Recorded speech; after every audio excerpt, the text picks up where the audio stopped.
ਵਾਹਿਗੁਰੂ ਜੀ ਕਾ ਖਾਲਸਾ ਵਾਹਿਗੁਰੂ ਜੀ ਕੀ ਫਤਿਹ। ਆइए ਸਰਵਣ ਕਰੀਏ ਕਥਾ ਵਿਚਾਰ ਗਿਆਨੀ ਜਸਵਿੰਦਰ ਸਿੰਘ ਜੀ ਪੌਟਾ ਸਾਹਿਬ ਵਾਲਿਆਂ ਤੋਂ। ਵਾਹਿਗੁਰੂ ਜੀ ਕਾ ਖਾਲਸਾ ਵਾਹਿਗੁਰੂ ਜੀ ਕੀ ਫਤਿਹ। ਸਤਿਨਾਮ ਸ੍ਰੀ ਵਾਹਿਗੁਰੂ।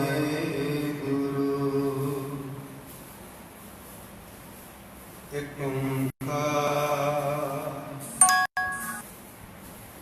ਸਤਿਨਾਮ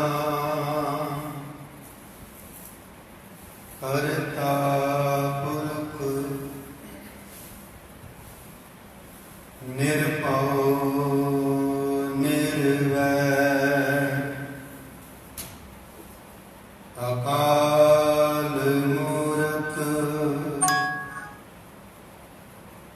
ਅਜੂਨੀ ਸੈਭੰ ਗੁਰ ਪ੍ਰਸਾਦਿ। ਜਪ ਆਦਿ ਸਚ ਜੁਗਾਦ ਸਚ ਹੈ ਵੀ ਸਚ ਨਾਨਕ ਹੋਸੀ ਵੀ ਸਚ।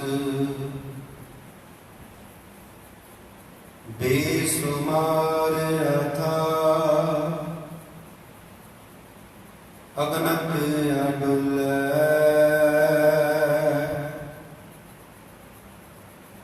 ਜਿਉ ਬੁਲਾਵੋ ਤਿਉ ਨਾਨਕ ਦਾਸ ਬੋਲੇ।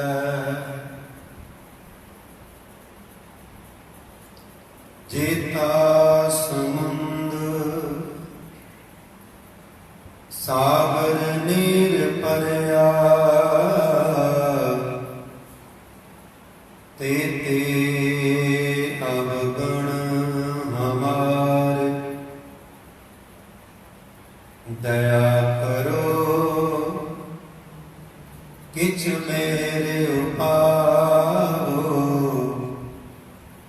ਡੁੱਬਦੇ ਪੱਥਰ ਤਾਰੇ। ਜੀਣਾ ਅਗਨ ਬਰਾਬਰ ਤਪੈ ਈਤਰ ਵਗੈ ਕਾਤੀ। ਪ੍ਰਣਵਤ ਨਾਨਕ ਹੁਕਮ ਪਛਾਣੈ ਸੁਖ ਹੋਵੈ ਦਿਨ ਰਾਤੀ। ਪ੍ਰਣਵਤ ਨਾਨਕ ਹੁਕਮ ਪਛਾਣੈ ਸੁਖ ਹੋਵੈ ਦਿਨ ਰਾਤੀ। ਪਰਮ ਸਤਿਕਾਰਯੋਗ ਗੁਰੂ ਰੂਪ ਗੁਰੂ ਖਾਲਸਾ ਜੀ, ਆਪ ਵਡਭਾਗੀ ਹੋ ਜੋ ਕਿ ਅੰਮ੍ਰਿਤ ਵੇਲੇ ਤੋਂ ਗੁਰੂ ਦਰਬਾਰ ਦੀਆਂ ਹਾਜ਼ਰੀਆਂ ਭਰ ਕੇ ਆਪਣਾ ਜੋ ਕੀਮਤੀ ਮਨੁੱਖਾ ਜਨਮ ਹੈ ਇਸ ਨੂੰ ਸਫਲ ਕਰ ਰਹੇ ਹੋ। ਇਹ ਬਹੁਤ ਹੀ ਵੱਡੇ ਭਾਗਾਂ ਦੀ ਨਿਸ਼ਾਨੀ ਹੈ। ਗੁਰੂ ਦਰਬਾਰ ਵਿੱਚ ਬੈਠਣਾ, ਗੁਰੂ ਜੀ ਕੋਲ ਬੈਠਣਾ, ਉੱਤਮ ਵਿਚਾਰ ਸਰਵਣ ਕਰਨੇ ਬਹੁਤ ਵੱਡੇ ਭਾਗ ਹੋਣ ਕਿ ਆਪਾਂ ਆ ਕੇ ਸੁਣ ਸਕਦੇ ਹਾਂ, ਗੁਰੂ ਦੇ ਸਨਮੁਖ ਬੈਠ ਸਕਦੇ ਹਾਂ। ਨਹੀਂ ਤੇ ਬੈਠਣਾ ਹੀ ਬੜਾ ਵੱਡਾ ਹੈ। ਪੰਜਾਂ ਬਾਣੀਆਂ ਦੇ ਨਿਤਨੇਮ ਹੋਏ, ਸੁਖਮਨੀ ਸਾਹਿਬ ਦੇ ਜਾਪ ਹੋਏ, ਉਸ ਤੋਂ ਉਪਰੰਤ ਭਾਈ ਸਾਹਿਬ ਦੇ ਵੱਲੋਂ ਬਹੁਤ ਹੀ ਰਸ ਪੀਣਾ ਆਸਾ ਜੀ ਦੀ ਵਾਰ ਦਾ ਜੋ ਕੀਰਤਨ ਕੀਤਾ ਗਿਆ ਬਹੁਤ ਹੀ ਆਨੰਦਮਈ ਹੈ। ਆਸਾ ਜੀ ਦੀ ਵਾਰ ਦਾ ਕੀਰਤਨ ਜਿਨ੍ਹਾਂ ਨੇ ਮਨ ਕਰਕੇ ਸੁਣਿਆ ਹੈ, ਮਨ ਕਰਕੇ ਪੜ੍ਹਿਆ ਹੈ, ਇਹਦੇ ਅੰਦਰ ਜੀਵਨ ਦੇ ਸਾਰੇ ਹੀ ਸਿਧਾਂਤ ਮੌਜੂਦ ਹਨ। ਇਸ ਲਈ ਸਤਿਗੁਰ ਕਹਿੰਦੇ ਨੇ, ਜੇ ਤੂੰ ਸੰਸਾਰ ਤੇ ਆਇਆ ਹੈ ਪ੍ਰਮਾਤਮਾ ਦੀ ਕਿਰਪਾ ਦੇ ਨਾਲ, ਇਹ ਸਾਨੂੰ ਮਨੁੱਖਾ ਦੇਹੀ ਪ੍ਰਾਪਤ ਹੋਈ ਹੈ, ਇਸ ਨੂੰ ਵਿਅਰਥ ਨਾ ਕਰੋ।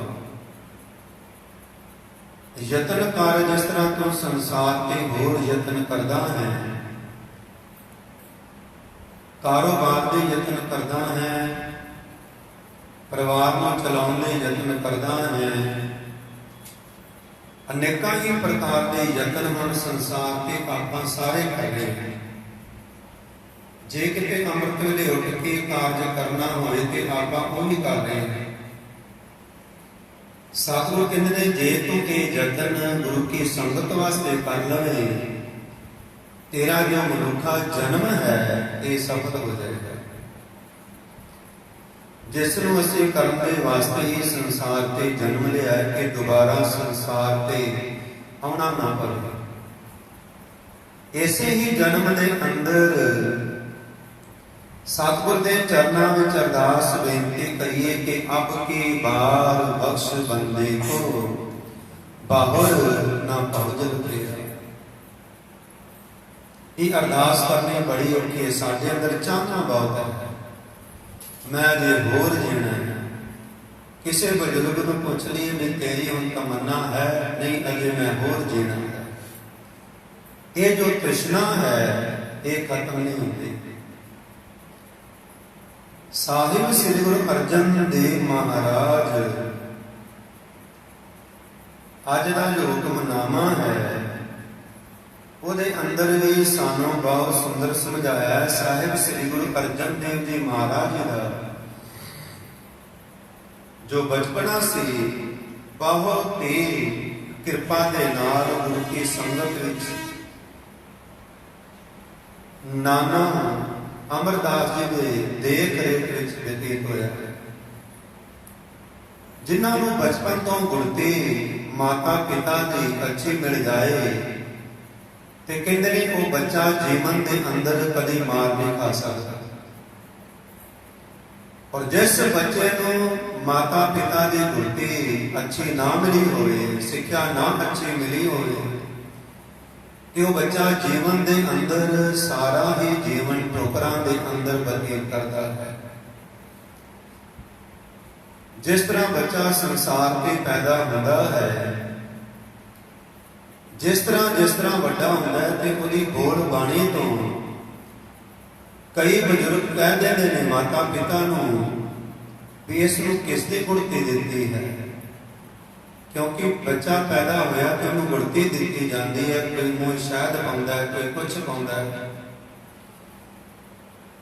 ਇਸ ਤਰ੍ਹਾਂ ਦੀ ਗੁੜਤੀ ਦਿੱਤੀ ਜਾਂਦੀ ਹੈ ਤੇ ਜਿਸ ਬੱਚੇ ਨੂੰ ਗੁਰੂ ਕੀ ਸਿੱਖਿਆ ਦੀ ਗੁੜਤੀ ਦਿੱਤੀ ਗਈ ਬਚਪਨ ਤੋਂ, ਉਹਦਾ ਜੋ ਜੀਵਨ ਹੈ ਬਹੁਤ ਸੁਰਖਰੂ ਹੋਏਗਾ।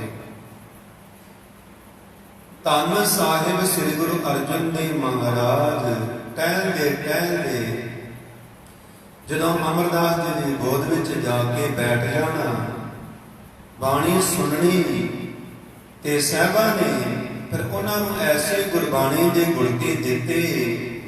ਇਹਨਾਂ ਦੇ ਦੋ ਭਰਾਤਾ ਹੋਰ ਵੀ ਨੇ। ਉਹਨਾਂ ਦਾ ਸੁਭਾਅ ਤੇ ਸਾਹਿਬ ਸ੍ਰੀ ਗੁਰੂ ਅਰਜਨ ਦੇਵ ਜੀ ਦੇ ਸੁਭਾਅ ਦੇ ਅੰਦਰ ਬਹੁਤ ਹੀ ਜ਼ਿਆਦਾ ਅੰਤਰ ਹੈ।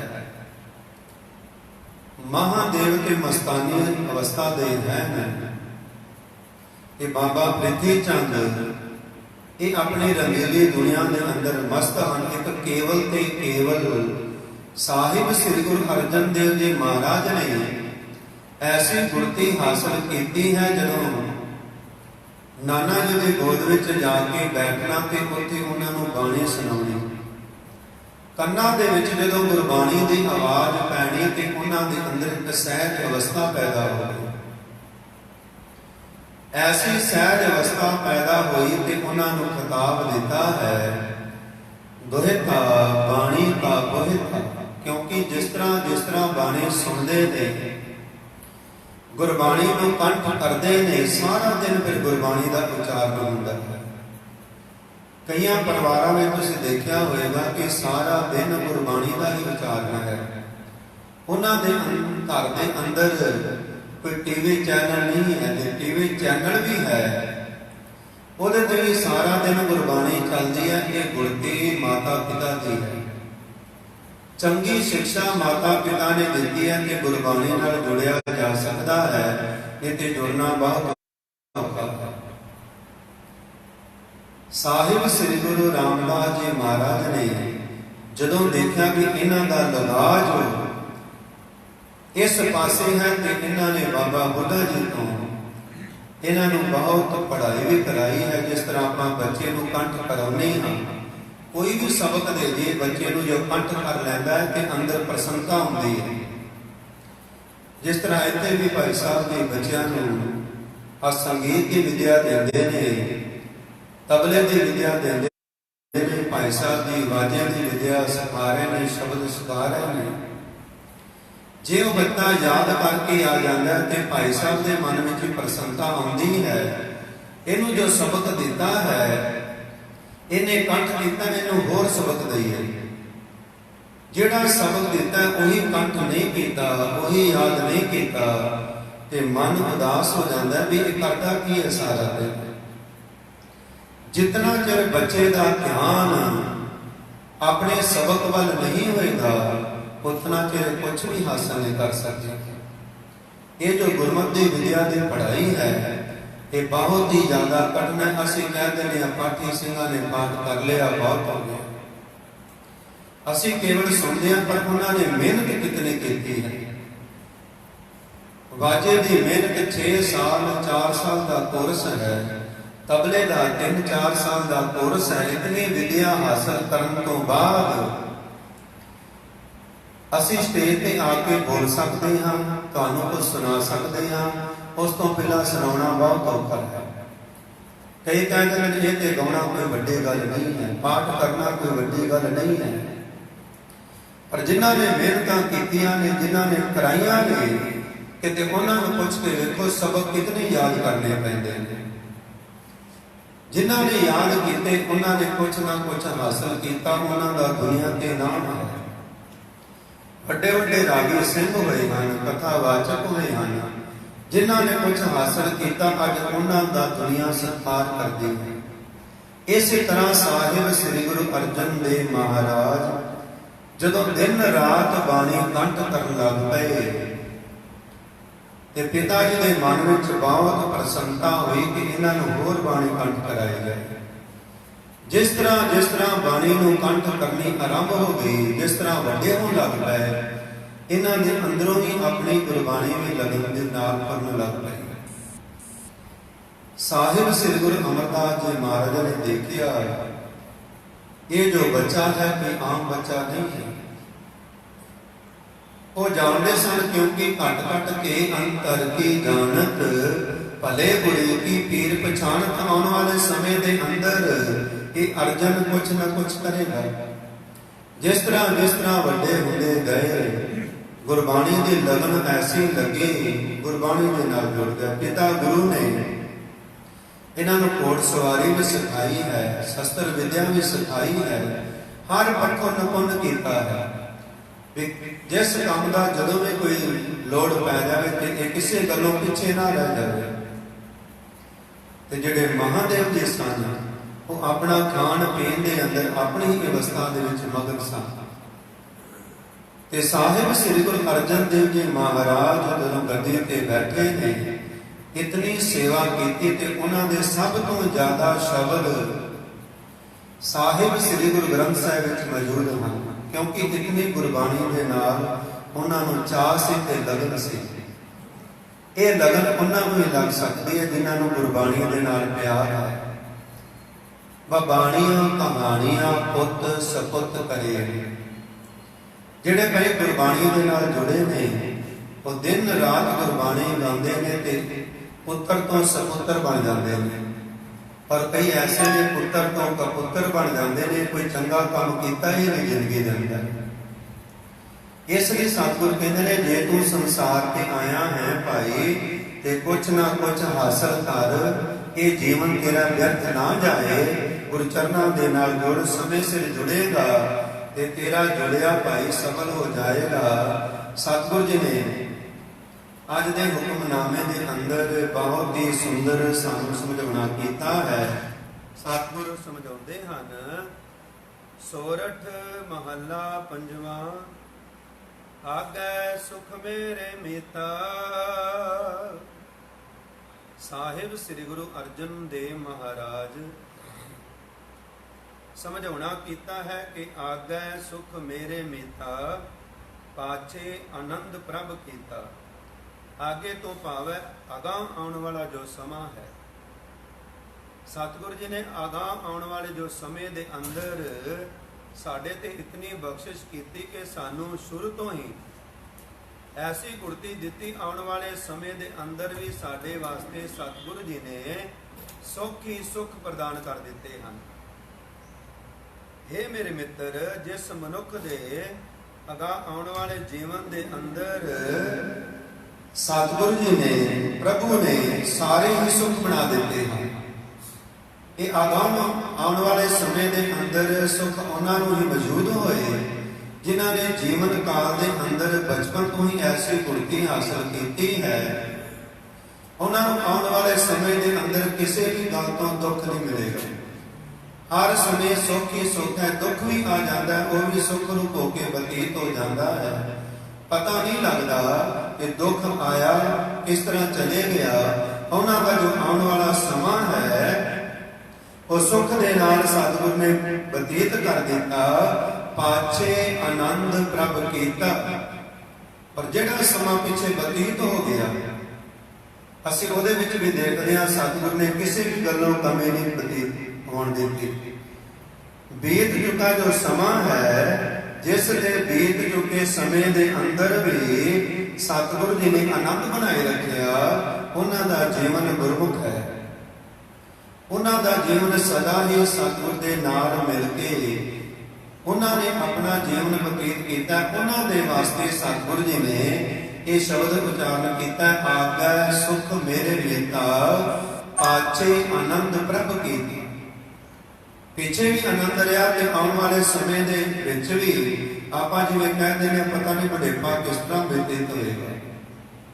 ਉਹਨਾਂ ਦਾ ਬੁਢੇਪਾ ਵੀ ਚੜ੍ਹਦੀ ਕਲਾ ਵਿੱਚ ਬਤੀਤ ਹੋ ਜਾਂਦਾ ਹੈ, ਜਿਨ੍ਹਾਂ ਨੇ ਆਪਣਾ ਸਾਰਾ ਜੀਵਨ ਗੁਰੂ ਦੇ ਲੇਖੇ ਵਿੱਚ ਲਾਇਆ। ਨਹੀਂ ਤੇ ਸਤਿਗੁਰ ਕਹਿੰਦੇ ਨੇ, ਸੰਸਾਰ ਤੇ ਵਿਚਰਦਿਆਂ ਹੋਇਆਂ ਐਸੇ ਐਸੇ ਕਰਮ ਕਰ ਰਹੇ ਹਾਂ, ਜਦੋਂ ਬੁਢੇਪਾ ਆ ਜਾਂਦਾ ਹੈ, ਪਾਪੀ ਕਰਮ ਕਮਾਵੰਦੇ ਕਰਦੇ ਹਾਏ ਹਾਏ। ਨਾਨਕ ਜੋ ਮੱਥਨ ਮਧਾਣੀਆਂ ਤੇ ਉਹ ਮੱਥੇ ਧਰਮਰਾਏ। ਸਾਰਾ ਜੀਵਨ ਬੁਢੇਪੇ ਦਾ ਜੋ ਲੰਘਦਾ ਹੈ, ਮੰਜੇ ਤੇ ਪਿਆ ਬਜ਼ੁਰਗ ਹਾਏ ਹਾਏ ਕਰ ਰਿਹਾ ਹੈ। ਕਿਉਂ? ਕਿ ਜੀਵਨ ਦੇ ਅੰਦਰ ਕੋਈ ਚੰਗਾ ਕਰਮ ਕੀਤਾ ਹੀ ਨਹੀਂ, ਗੁਰਬਾਣੀ ਨੂੰ ਪੜ੍ਹਿਆ ਹੀ ਨਹੀਂ, ਸੁਣਿਆ ਹੀ ਨਹੀਂ। ਜਿਨ੍ਹਾਂ ਨੇ ਗੁਰਬਾਣੀ ਨੂੰ ਪੜ੍ਹਿਆ ਹੈ, ਸੁਣਿਆ ਹੈ, ਉਹਨਾਂ ਦੇ ਵਾਸਤੇ ਸਤਿਗੁਰ ਨੇ ਕਿਹਾ, ਆਗੈ ਸੁਖ ਮੇਰੇ ਮੀਤਾ, ਪਾਛੇ ਆਨੰਦ ਪ੍ਰਭ ਕੀਤਾ। ਪਰਮੇਸ਼ਰ ਬਣਤ ਬਣਾਈ। ਪਰਮੇਸ਼ਰ ਦਾਤੇ ਨੇ ਬਣਤ ਤੋਂ ਭਾਵ ਵਿਉਂਤ ਬਣਾਈ। ਸਾਡੇ ਵਾਸਤੇ ਇੱਕ ਵਿਉਂਤ ਹੈ। ਸਤਿਗੁਰ ਦੇ ਲੜ ਲੱਗ ਜਾਓ, ਇੱਕ ਵਿਉਂਤ ਸਾਨੂੰ ਘੜ ਕੇ ਸਤਿਗੁਰ ਨੇ ਦਿੱਤੀ ਹੈ ਵੀ ਤੇਰੇ ਵਾਸਤੇ ਨਾਮ ਰੂਪੀ ਜਹਾਜ਼ ਤਿਆਰ ਕਰ ਦਿੱਤਾ। ਨਾਮ ਰੂਪੀ ਜਹਾਜ਼ ਤੇ ਚੜ੍ਹ। ਜਿਤਨਾ ਤੂੰ ਨਾਮ ਰੂਪੀ ਜਹਾਜ਼ ਤੇ ਚੜ੍ਹੇਗਾ, ਪਰਮੇਸ਼ਰ ਨੇ ਜਿਸ ਮਨੁੱਖ ਵਾਸਤੇ ਪਰਮੇਸ਼ਰ ਨੇ ਇਹੋ ਜਿਹੀ ਵਿਉਂਤ ਬਣਾ ਰੱਖੀ ਹੈ, ਉਹ ਫਿਰ ਸਤਿਗੁਰ ਕਹਿੰਦੇ ਨੇ ਐਸਾ ਪੱਕਾ ਦ੍ਰਿੜ ਵਿਸ਼ਵਾਸੀ ਹੋ ਜਾਂਦਾ ਹੈ, ਫਿਰ ਡੋਲਤ ਕਤਹੁ ਨਾਹੀ। ਉਹ ਕਿਸੇ ਵੀ ਅਵਸਥਾ ਵਿੱਚ ਹੋਵੇ, ਉਹ ਡੋਲਦਾ ਨਹੀਂ। ਨੇ ਸਾਨੂੰ ਥੋੜੀ ਜਿਹੀ ਟੈਨਸ਼ਨ ਆ ਜਾਏ ਤੇ ਬੰਦਾ ਕਹਿੰਦਾ ਵੀ ਪਤਾ ਨਹੀਂ ਕੀ ਹੋ ਰਿਹਾ, ਮਨ ਟੈਨਸ਼ਨ ਵਿੱਚ ਹੋ ਜਾਂਦਾ ਹੈ। ਅਚਾਨਕ ਹੀ ਸਤਿਗੁਰੂ ਜੀ ਕਿਰਪਾ ਕਰ ਦਿੰਦੇ ਨੇ, ਫਿਰ ਕਹਿੰਦੇ ਨੇ ਕਰਨ ਵਾਲਾ ਦਾਤਾ ਹੈ। ਦਾਤਾ ਹਰ ਇੱਕ ਤਰ੍ਹਾਂ ਦੀ ਵਿਉਂਤ ਦੇ ਸਾਡੀ ਪਰਖ ਵੀ ਕਰਦਾ ਹੈ ਵੀ ਸੁੱਖ ਦਿੱਤੇ ਨੇ, ਦੁੱਖ ਨੂੰ ਝੱਲ ਸਕਦਾ ਹੈ ਕਿ ਨਹੀਂ ਝੱਲ ਸਕਦਾ। ਦੁੱਖ ਵੀ ਦਿੰਦੇ ਨੇ। ਰਹਿਰਾਸ ਵਿੱਚ ਆਪਾਂ ਪੜ੍ਹਦੇ ਹਾਂ, ਦੁੱਖ ਦਾਰੂ ਸੁਖ ਰੋਗ ਬਿਆ। ਸੁੱਖ ਦਿੱਤੇ, ਪਰਮਾਤਮਾ ਨੂੰ ਚੇਤੇ ਨਹੀਂ ਕੀਤਾ ਤੇ ਫਿਰ ਸਤਿਗੁਰ ਨੇ ਦੁੱਖ ਦਿੱਤੇ। ਫਿਰ ਦੁੱਖ ਵੇਲੇ ਆਪਾਂ ਕੀ ਕਰਦੇ ਹਾਂ? ਆ ਕੇ ਗੁਰਦੁਆਰੇ ਨੱਕ ਵੀ ਰਗੜਦੇ ਹਾਂ, ਸੇਵਾ ਵੀ ਕਰਦੇ ਹਾਂ, ਝੂਠੇ ਬਰਤਨ ਭਾਂਡੇ ਵੀ ਮਾਂਜਦੇ ਹਾਂ, ਜੋੜਿਆਂ ਦੀ ਸੇਵਾ ਵੀ ਕਰਦੇ ਹਾਂ, ਝਾੜੂ ਵੀ ਫੇਰਦੇ ਹਾਂ। ਜੇ ਸੁੱਖ ਵੇਲੇ ਕਰ ਲਈਏ ਤੇ ਸਤਿਗੁਰ ਕਹਿੰਦੇ ਨੇ ਵਿਉਂਤ ਤੇਰੇ ਵਾਸਤੇ ਬਣਾਈ ਸੀ, ਪਰ ਤੂੰ ਸਮਝਿਆ ਹੀ ਨਹੀਂ। ਇਹ ਬਿਉਂਕਿ ਤੂੰ ਸਮਝ ਲੈਂਦਾ ਤੇ ਸਤਿਗੁਰ ਕਹਿੰਦੇ ਨੇ ਤੇਰੇ ਜੀਵਨ ਦੇ ਅੰਦਰ ਜਿਹੜਾ ਦੁੱਖ ਆਉਣਾ ਸੀ ਸੁਖ ਰੂਪ ਹੋ ਕੇ ਬਤੀਤ ਹੋ ਜਾਣਾ ਸੀ, ਤੈਨੂੰ ਪਤਾ ਵੀ ਨਹੀਂ ਸੀ ਲੱਗਣਾ। ਫਿਰ ਡੋਲਤ ਕਤਹੂ ਨਾਹੀ, ਉਹ ਬੰਦਾ ਫਿਰ ਲੋਕ ਪਰਲੋਕ ਵਿੱਚ ਕਿਤੇ ਵੀ ਨਹੀਂ ਡੋਲਦਾ। ਉਹਨੂੰ ਡਰ ਹੀ ਖਤਮ ਹੋ ਗਿਆ, ਕਿਉਂਕਿ ਉਹਨੂੰ ਪਤਾ ਹੈ ਮੇਰੇ ਜੋ ਸਿਰ ਤੇ ਰਾਖਾ ਹੈ ਇਹ ਬਹੁਤ ਡਾਢਾ ਹੈ। ਜਿਸ ਦਾ ਸਾਹਿਬ ਡਾਢਾ ਹੋਏ ਇਸ ਨੂੰ ਮਾਰ ਨਾ ਸਕੈ, ਉਹਦਾ ਕੋਈ ਬਾਲ ਵਿੰਗਾ ਨਹੀਂ ਕਰ ਸਕਦਾ। ਇਸ ਲਈ ਸਤਿਗੁਰ ਸਮਝਾਉਂਦੇ ਨੇ, ਫਿਰ ਸਤਿਗੁਰ ਕਿਰਪਾ ਕੀਤੀ ਸਾਚੇ ਸਾਹਿਬ ਸਿਉ ਮਨ ਮਾਨਿਆ।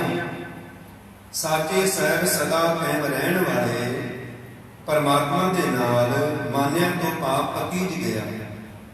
ਅਸੀਂ ਗੁਰਬਾਣੀ ਸੁਣਦੇ ਹਾਂ, ਕਈਆਂ ਦੇ ਮਨ ਨੂੰ ਅਸਰ ਨਹੀਂ ਕਰਦੀ ਕਿਉਂਕਿ ਕਠੋਰਤਾ ਬੜੀ ਹੈ। ਔਰ ਕਈ ਕਹਿੰਦੇ ਨੇ ਗੁਰਬਾਣੀ ਸੁਣਦੇ ਸਾਡੇ ਉੱਪਰੋਂ ਹੀ ਲੰਘ ਜਾਂਦੀ ਹੈ, ਪਤਾ ਹੀ ਨਹੀਂ ਲੱਗਦਾ।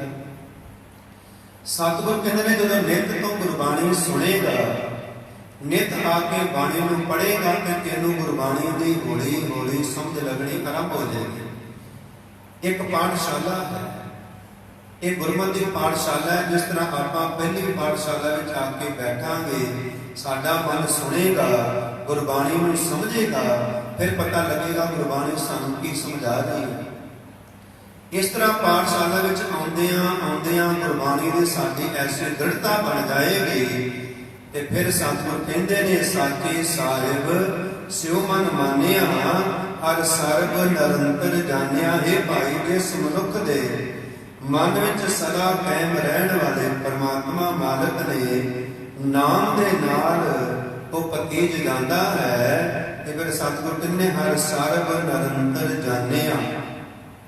ਨਿਰੰਤਰ ਤੋਂ ਭਾਵ ਹੈ ਇੱਕ ਰਸ, ਜਿਹਨੇ ਇੱਕ ਰਸ ਹੋ ਕੇ ਗੁਰਬਾਣੀ ਨੂੰ ਸੁਣ ਲਿਆ। ਅਸੀਂ ਇੱਕ ਰਸ ਨਹੀਂ ਰਹਿੰਦੇ, ਮਨ ਇੱਥੇ ਬੈਠ ਕੇ ਉਡਾਰੀਆਂ ਵੀ ਮਾਰਦਾ ਹੈ। ਜਿਨ੍ਹਾਂ ਨੇ ਇੱਥੇ ਬੈਠ ਕੇ ਮਨ ਨੂੰ ਕੰਟਰੋਲ ਕਰ ਲਿਆ, ਇਹ ਮਨ ਇੱਕ ਸਕਿੰਟ ਵਿੱਚ ਇੱਥੇ ਬੈਠਾ ਕਿ ਇੱਕ ਸਕਿੰਟ ਵਿੱਚ ਉਹ ਆਪ ਯਾਦ ਗੱਲ ਆ ਗਈ ਕਿ ਅੱਜ ਮੈਂ ਇੱਥੇ ਜਾਣਾ ਤੇ ਮਨ ਉੱਥੇ ਉਡਾਰੀਆਂ ਮਾਰੇਗਾ। ਇਹ ਮਨ ਟਿਕਾ ਵਿੱਚ ਨਹੀਂ ਰਹਿੰਦਾ ਕਿਉਂਕਿ ਮਨ ਚੰਚਲ ਹੈ। ਇਸ ਮਨ ਨੂੰ ਹੀ ਸਮਝਾਉਣ ਦੇ ਵਾਸਤੇ ਅਸੀਂ ਦਿਨ ਰਾਤ ਬਾਣੀ ਪੜ੍ਹਦੇ ਹਾਂ, ਕਿਤੇ ਟਿਕਾ ਵਿੱਚ ਆ ਜਾਏ। ਹੁਣ ਕਈ ਕਹਿੰਦੇ ਨੇ ਮਨ ਟਿਕਾ ਕੇ ਬਾਣੀ ਪੜ੍ਹੀਏ, ਮਨ ਟਿਕ ਹੀ ਨਹੀਂ ਸਕਦਾ ਜਿਤਨਾ ਚਿਰ ਅਸੀਂ ਬਾਣੀ ਨਹੀਂ ਪੜਾਂਗੇ। ਬਾਣੀ ਪੜ੍ਹਦਿਆਂ ਮਨ ਵਿੱਚ ਐਸੀ ਸਹਿਜ ਅਵਸਥਾ ਤੇ ਕਾਂ ਦੀ ਅਵਸਥਾ ਬਣ ਜਾਂਦੀ ਹੈ। ਹਰ ਸਰਬ ਨਿਰੰਤਰ ਜਾਣਿਆ, ਉਹ ਮਨੁੱਖ ਉਸ ਮਾਲਕ ਪ੍ਰਭੂ ਨੂੰ ਸਭ ਵਿੱਚ ਇੱਕ ਰਸ ਅਵਸਥਾ ਪਛਾਣ ਲੈਂਦਾ ਹੈ। ਜਦੋਂ ਪਛਾਣ ਲੈਂਦਾ ਹੈ ਕਿ ਉਹਨੂੰ ਸਾਰਿਆਂ ਵਿੱਚ ਪਰਮਾਤਮਾ ਹੀ ਨਜ਼ਰ ਆਉਂਦਾ ਹੈ, ਨਾ ਕੋਈ ਦੁਸ਼ਮਣ ਨਜ਼ਰ ਆਉਂਦਾ ਹੈ ਤੇ ਨਾ ਕੋਈ ਵੈਰੀ ਨਜ਼ਰ ਆਉਂਦਾ ਹੈ, ਸਭ ਇੱਕ ਹਨ। ਜਦੋਂ ਇੱਕ ਨਜ਼ਰ ਆਉਣ ਲੱਗੇ ਤੇ ਸਮਝ ਲੈਣਾ ਸਾਡਾ ਜੋ ਜੀਵਨ ਹੈ ਇਹ ਸਫਲ ਹੋ ਰਿਹਾ ਹੈ। ਅੱਗੇ ਹੁਣ ਸਮਝਾਉਣਾ ਕੀਤਾ ਸਭ ਜੀ ਤੇਰੇ ਦਿਆਲਾ। ਇੱਥੇ ਹੁਣ ਸਤਿਗੁਰ ਦਿਆਲਾ ਤੋਂ ਭਾਵ ਹੈ ਦਿਆਲਤਾ ਦੇ ਘਰ ਵਿੱਚ ਜਦੋਂ ਸਤਿਗੁਰ ਆਉਂਦੇ ਨੇ, ਇਹ ਦਿਆਲ ਦੇ ਘਰ ਪ੍ਰਭੂ ਸਾਰੇ ਜੀਵਨ ਤੇਰੇ ਹੀ ਪੈਦਾ ਕੀਤੇ ਹੋਏ ਨੇ। ਹੁਣ ਕੋਈ ਚੰਗੇ ਪਾਸੇ ਲੱਗਾ ਹੋਇਆ, ਕੋਈ ਮਾੜੇ ਪਾਸੇ ਲੱਗਾ ਹੋਇਆ, ਆਪਾਂ ਕਹਿੰਦੇ ਵੀ ਬੜਾ ਬੁਰਾ ਬੰਦਾ ਹੈ। ਇਹ ਬੁਰਾ ਭਲਾ ਜੋ ਸੰਸਾਰ ਤੇ ਲੇਖ ਹੈ ਪਰਮਾਤਮਾ ਦੇ ਲਿਖੇ ਹੋਏ ਨੇ। ਕੋਈ ਚੰਗਾ ਕਰ ਰਿਹਾ ਹੈ ਉਹਦਾ ਚੰਗਾ ਵਾਸਤੇ ਨਾਮ ਆ ਜਾਂਦਾ ਹੈ, ਕੋਈ ਬੁਰਾ ਕਰ ਰਿਹਾ ਹੈ ਦਿਨ ਰਾਤ ਬੁਰਾ ਕਿਹਾ ਜਾਂਦਾ ਹੈ। ਇਹ ਸਤਿਗੁਰ ਦੇ ਭਾਣੇ ਅੰਦਰ ਹੀ ਸ੍ਰਿਸ਼ਟੀ ਚੱਲ ਰਹੀ ਹੈ। ਇਸ ਲਈ ਸਤਿਗੁਰ ਦੇ ਪੈਦਾ ਕੀਤੇ ਹੋਏ ਨੇ ਆਪਣੇ ਭਗਤ ਕਰਹਿ ਪ੍ਰਤਪਾਲਾ। ਪਰ ਸਤਿਗੁਰ ਜੀ ਕਹਿੰਦੇ ਨੇ ਜਿਹੜੇ ਦਿਨ ਰਾਤ ਗੁਰੂ ਕੀ ਸੰਗਤ ਵਿੱਚ ਸਤਿਗੁਰ ਦੀ ਕਿਰਪਾ ਦੇ ਨਾਲ ਆ ਕੇ ਜੁੜ ਗਏ, ਜਿਹੜੇ ਭਗਤ ਬਣ ਗਏ, ਉਹਨਾਂ ਦੀ ਰਖਵਾਲੀ ਸਤਿਗੁਰ ਜੀ ਹਰ ਸਮੇਂ ਕਰਦੇ ਨੇ। ਇੱਕ ਇੱਕ ਕਦਮ ਤੇ ਉਹਨਾਂ ਦੀ ਰੱਖਿਆ ਕਰਦੇ ਨੇ, ਕਿਤੇ ਭਟਕ ਨਾ ਜਾਵੇ। ਜਿਨ੍ਹਾਂ ਨੇ ਕਦੇ ਸਤਿਗੁਰ ਦੀ ਸ਼ਰਨ ਵਿੱਚ ਆਏ ਨਹੀਂ, ਆ ਕੇ ਸ਼ੁਕਰਾਨਾ ਕੀਤਾ ਹੀ ਨਹੀਂ, ਤਾਂ ਸਤਿਗੁਰ ਜੀ ਜੀਵਨ ਦਿੱਤਾ ਹੈ, ਇਹਨੂੰ ਚਲਾਉਣ ਵਾਸਤੇ 36 ਪ੍ਰਕਾਰ ਦੇ ਭੋਜਨ ਦਿੱਤੇ ਨੇ, ਕਦੀ ਆ ਕੇ ਸ਼ੁਕਰਾਨਾ ਹੀ ਨਹੀਂ ਕੀਤਾ। ਉਹ ਆਪਣੀ ਮਸਤੀ ਦੇ ਅੰਦਰ ਦੁੱਖ ਵਿੱਚ ਹੈ, ਸੁੱਖ ਵਿੱਚ ਹੈ, ਉਹਨੂੰ ਸਤਿਗੁਰ ਨੇ ਖੁੱਲ੍ਹਾ ਛੱਡਿਆ ਹੋਇਆ ਹੈ। ਅੱਗੇ ਸਮਝਾਉਣਾ ਕੀਤਾ ਅਚਰਜ ਤੇਰੀ ਵਡਿਆਈ, ਨਿਤ ਨਾਨਕ ਨਾਮ ਧਿਆਏ ਸਤਿਗੁਰ ਦੇ। हे ਪ੍ਰਭੂ ਤੂੰ ਅਚਰਜ ਰੂਪ ਸਰੂਪ ਹੈ, ਤੇਰੀ ਜੋ ਬਖਸ਼ਿਸ਼ ਹੈਰਾਨ ਕਰ ਦੇਣ ਵਾਲੀ ਹੈ। ਇੱਕ ਸਕਿੰਟ ਅੰਦਰ ਤੂੰ ਐਸੀਆਂ ਬਖਸ਼ਿਸ਼ਾਂ ਕਰ ਦੇਣਾ ਹੈ, ਭੇਖਾਰੀ ਤੇ ਰਾਜ ਕਰਾਵੈ ਰਾਜਾ ਤੇ ਭੇਖਾਰੀ, ਖਲ ਮੂਰਖ ਤੇ ਪੰਡਤ ਕਰ ਦੋ ਪੰਡਤ ਤੇ ਮੁਗਦਾਰੀ। ਇੱਕ ਚਿੰਨ ਮਾਤਰ ਅੰਦਰ ਤੇਰੀਆਂ ਜੋ ਬਖਸ਼ਿਸ਼ਾਂ ਨੇ ਹੈਰਾਨ ਕਰ ਦੇਣ ਵਾਲੀਆਂ ਨੇ। ਇਸ ਲਈ ਸਤਿਗੁਰ ਕੀਰਤੇ ਕਹਿੰਦੇ ਨੇ, ਨਿਤ ਨਾਨਕ ਨਾਮ ਧਿਆਏ ਨਾਨਕ ਆਖਦੇ ਹਨ, ਇਹ ਭਾਈ ਦਿਨ ਰਾਤ ਆਖਿਆ ਕਰ, ਇਹ ਸਤਿਗੁਰੂ ਪ੍ਰਭੂ ਮੇਰੇ ਤੇ ਬਖਸ਼ਿਸ਼ ਕਰ ਕਿ ਮੈਂ ਨਿਤ ਤੇਰੀ ਬਾਣੀ ਪੜਾ, ਨਿਤ ਮੈਂ ਗੁਰੂ ਕੀ ਸੰਗਤ ਕਰਾਂ। ਐਸੀ ਮੇਰੇ ਤੇ ਬਖਸ਼ਿਸ਼ ਕਰ ਤਾਂ ਕਿ ਮੇਰਾ ਸੰਸਾਰ ਤੇ ਸਫਲ ਹੋ ਜਾਏ। ਜਦੋਂ ਸਾਡੀ ਇਹ ਅਵਸਥਾ ਬਣ ਗਈ, ਸਤਿਗੁਰ ਕਹਿੰਦੇ ਨੇ, ਫਿਰ ਆਗੈ ਸੁਖ ਮੇਰੇ ਬੇਟਾ ਆਛੇ ਆਨੰਦ ਪ੍ਰਗਟ ਕੀਤਾ। ਫਿਰ ਐਸੀ ਅਵਸਥਾ ਬਣ ਜਾਏਗੀ ਕਿ ਬਸ ਸਮਝਣ ਦੀ ਲੋੜ ਹੈ ਗੁਰਬਾਣੀ ਨੂੰ। ਜਿੱਦਣ ਇਸ ਗੱਲ ਦੀ ਸਮਝ ਆ ਗਈ, ਸਤਿਗੁਰ ਕਹਿੰਦੇ ਨੇ, ਤੇਰੇ ਅੰਦਰ ਐਟੋਮੈਟਿਕ ਰਸ ਪੈਦਾ ਹੋ ਜਾਏਗਾ। ਜਿੱਦਣ ਰਸ ਪੈਦਾ ਹੋ ਗਿਆ ਤੇ ਤੇਰੇ ਅੰਦਰ ਲਗਾਵ ਹੋ ਜਾਏਗਾ। ਫਿਰ ਤੈਨੂੰ ਇਸ ਤਰ੍ਹਾਂ ਨਹੀਂ ਲੱਗੇਗਾ ਕਿ ਮੈਂ ਜਪਜੀ ਸਾਹਿਬ ਪੜ੍ਹ ਲਿਆ, ਹੁਣ ਅੱਗੇ ਸਿਮਰਨ ਕਰਾਂ ਕਿ ਨਾ ਕਰਾਂ, ਅੱਗੇ ਆਪਣੇ ਆਪ ਆਰੰਭ ਹੋ ਜਾਣਾ ਹੈ। ਇਸ ਲਈ ਸਤਿਗੁਰ ਪਿਆਰਿਓ, ਜਿਤਨਾ ਹੋ ਸਕੇ ਵੱਲ ਚੜ ਕੇ ਆ ਕੇ ਜੁੜਿਆ ਕਰੋ। ਆਸਾ ਦੀ ਦੀਵਾਰ ਦੇ ਕਿਰਪੇ ਸਮੇਂ ਵੀ ਆ ਕੇ ਲਾ ਕੱਟਿਆ ਕਰੋ। ਆਸਾ ਦੀ ਦੀਵਾਰ ਮਨ ਦੀਆਂ ਆਸਾਂ ਪੂਰਨ ਕਰਨ ਵਾਲੀ ਹੈ। ਜੋ ਕਥਾ ਹੈ ਸਾਡਾ ਅੰਦਰ ਕਪਾੜ ਖੋਲਦੀ ਹੈ ਕਿ ਤੂੰ ਸੰਸਾਰ ਤੇ ਕਿਸ ਲਈ ਆਇਆ ਹੈ, ਕੀ ਤੂੰ ਕਰ ਰਿਹਾ, ਮੈਨੂੰ ਸਮਝ ਲੱਗ ਗਈ। ਜੀਵਨ ਸਫਲ ਹੈ, ਸਤਿਗੁਰ ਜੀ ਕਿਰਪਾ ਕਰਨ। ਦੋਨੋਂ ਟਾਈਮ ਗੁਰੂ ਕੀ ਸੰਗਤ ਕਰਕੇ ਨਾਮ ਬਣ ਦਾ ਅਭਿਆਸ ਕਰਕੇ ਜੀਵਨ ਸਫਲ ਕਰੀਏ। ਹੋਈਆਂ ਭੁੱਲਾਂ ਚੁੱਕਾਂ ਦੀ ਖਿਮਾ ਬਖਸ਼ਿਸ਼ ਕਰਨੀ। ਸਾਰੇ ਮਿਲ ਕੇ ਨਾਲ ਪੜਿਆ ਕਰੋ। ਮੈਂ ਰੋਜ਼ ਵਾਹਿਗੁਰੂ ਜੀ ਕਾ ਖਾਲਸਾ ਵਾਹਿਗੁਰੂ ਜੀ ਕੀ ਫਤਿਹ। ਆਲ ਇੰਡੀਆ ਸਿੱਖ ਫੈਡਰੇਸ਼ਨ ਗੁਰਮਤਿ ਚੈਨਲ ਨੂੰ ਸਬਸਕ੍ਰਾਈਬ ਕਰੋ ਤੇ ਲਾਈਕ ਕਰੋ ਤੇ ਬੈਲ ਆਈਕਨ ਜ਼ਰੂਰ ਦਬਾਓ। ਵਾਹਿਗੁਰੂ ਜੀ ਕਾ ਖਾਲਸਾ ਵਾਹਿਗੁਰੂ ਜੀ ਕੀ ਫਤਿਹ।